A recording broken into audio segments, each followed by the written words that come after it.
Hi everyone, so I know it's been a long time since I've done a video. I think almost a year, probably more than that.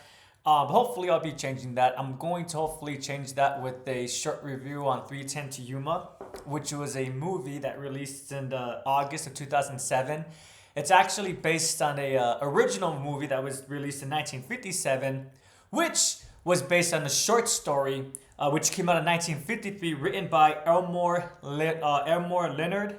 Leonard, I might be pronouncing that incorrectly, but I want to make sure that it's clear that this movie was based on a short story. I think it's really important to make sure uh, um, to give credit where credit's due, right?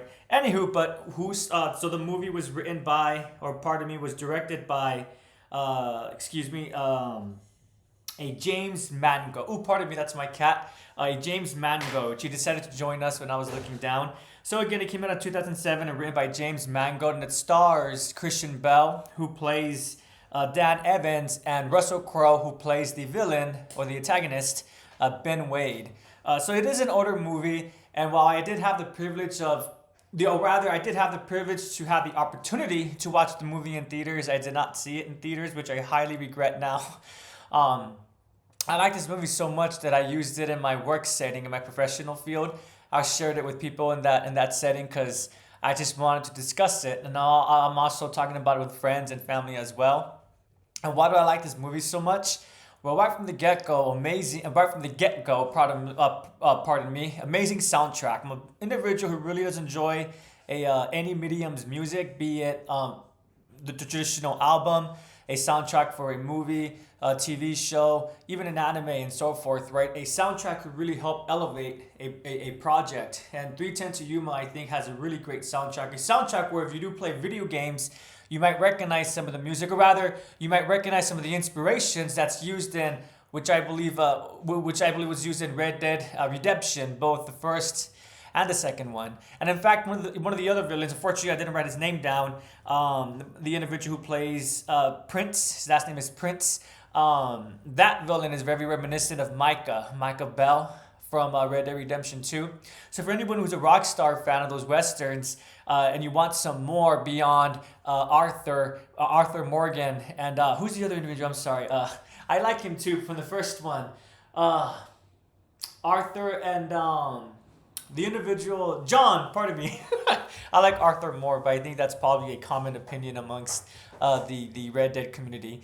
Um, but yeah, if you do want more Western themed properties, definitely 310 to Yuma is one that you should be checking out. So it does have a great soundtrack. In addition to that, the writing is just really top notch as well. You really do care for the characters, and I mean for all the characters, not just the ones that Bell and Crow is playing, but also, for example, I did write down two other individuals because I really did enjoy the portrayal of them. Brian McElroy acted by Foster Fonda, and Grayson Butterfield, as portrayed by Dallas Roberts. And also, the young individual from Jesse Pinkman's younger brother is also one of the actors in this movie as well. He plays a really minor role, but he does a decent job. I like this brother more. Unfortunately, I didn't write down his name as well, but great actor or decent actor. I'm not really well versed in gauging acting skills, but I think he did a really good job. The one who played Christian Bell's son, or pardon me, the one who played Ben Wade's, pardon me, Dan Evans' son. Dan Evans' son. You could really feel how he did a good job of portraying the son's anguished feelings towards his father. But yeah, so the character writing is great. The narration is awesome. It's a really simple story. It's essentially about a thief, Ben Wade, who's been caught and now is being transported to the train that would take them to a prison in Yuma, or rather the 310 to Yuma. So the 310 is a train that they had to embark on. And the entire movie just revolves around that aspect, that premise. And to be frank, I went into the movie knowing that it was really highly regarded. And I went in with not a lot of expectations. I'm not really a big fan of movies in general, just because I prefer spending time with the characters, and because of that, I much prefer to consume television shows. And despite that, though, when the movie finished, I loved it. I loved it so much so that everyone who I knew that had seen it already, I reached out to them, telling them, "Wow, you were right. This was a great movie." And I seen it about 2 times, probably more than that, because like I said, I've actually used it in my work setting as well. We watched it kind of like a holiday setting mood, and they voted for my movie. So yeah, 2.5 times. Anyways, but again, this was a really great movie. If you guys have anything you want to discuss about it, please do let me know in the comment section.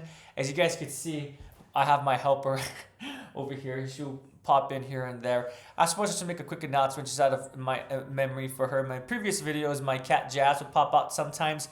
This is my other cat. Her name is Ocho. Unfortunately, my other cat, she did pass away. It's been 2 years now since then.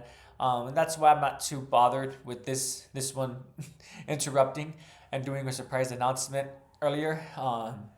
Just because of that. Hopefully you don't mind as well. Anywho, they're going back on topic.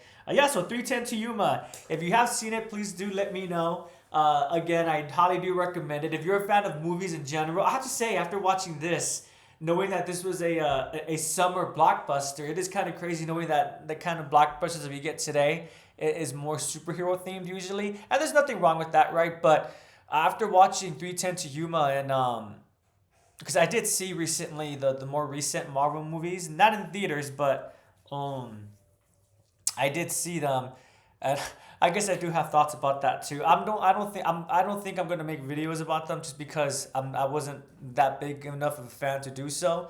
But I do see what people mean when they say how the quality of blockbusters has declined. Because 310 to Yuma does expect you to listen to the dialogue being stated. If you don't listen, then you're not going to really care about the story, about the characters within the story. And to be frank, I think that's what really makes the movie shine is the characters. Despite Ben Wade being the antagonist, by the end of it, you're kind of not rooting for him, but you're kind of liking him. You're kind of liking him a little bit, despite knowing you shouldn't be liking him. And it's really cool because you know that real people like that exist in the real world, right? The simple example to be used would be like business people and politicians.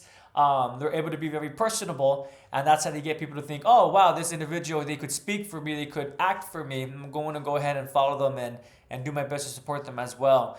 He also reminds me a lot of the villain from Stephen King's The Dark Tower series, The Man in Black. I'm not done with that series yet. I'm actually just on book number 2.